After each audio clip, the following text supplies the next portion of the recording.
What's the craziest shit DARPA has done? It's the Defense Advanced Research Projects Agency. They added the D they later, added the right? D for defense, but it is the most powerful, most secretive, most productive military agency in the world. Neil McElroy, he said, he went to Congress to get the funding, and he said, this agency is going to create the vast weapon systems of the future. That is what DARPA does. They are always 20 years ahead of anything that you or I know.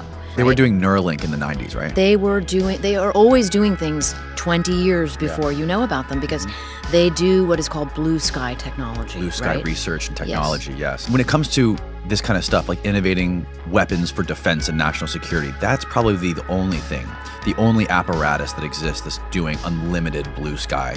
Because they have unlimited money. That we know of. Look at NRO, the National Reconnaissance Organization. It was created in 1961.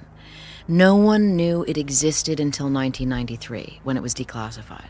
They're in charge of everything above, right? One of the guys I interview in Nuclear War, Richard Garwin, who designed the thermonuclear bomb, drew the plans for Edward Teller, right? When Edward Teller couldn't figure out how to actually make the bomb explode, Richard Garwin drew the design that allowed it to, right? He's 93. He was one of the founders of NRO. After 9/11, they hired science fiction writers, a couple of whom I interviewed, to kind of sit around a round table and come up with the craziest ideas they could, of terrorist attacks and of surprise attacks, to then try to game out how they could defend against them, which is not a bad idea. The federal government is always playing not just chess, but move the magic balls, right? And what's under what hat. And so things need to be hidden so that secrets can be kept. When the F-117 was retired, I went to the ceremony with Ed Lovick, the grandfather of stealth technology, right? And it was amazing. It was up there at Lockheed at Skunk Works, okay?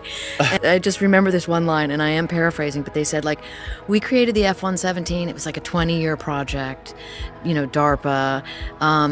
And for 20 years, I think there were 10,000 people cleared on the program. This is what the guy was saying that was giving this speech. And he said, and no one leaked it. And then he said, oh, correction. It was actually 10,000 people cleared plus Tom Clancy. What? Oh revealing that, Tom Clancy had the in with the Lockheed guys. And that's where he got a lot of his secrets. Interesting. Yeah. They did, but yes, to your point, they did after 9/11.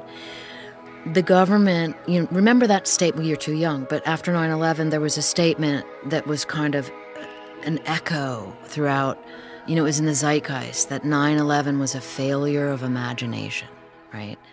That no one could foresee that terrorists could hijack airplanes and fly them into buildings, except for Tom Clancy. And so that led DARPA to hire science fiction writers.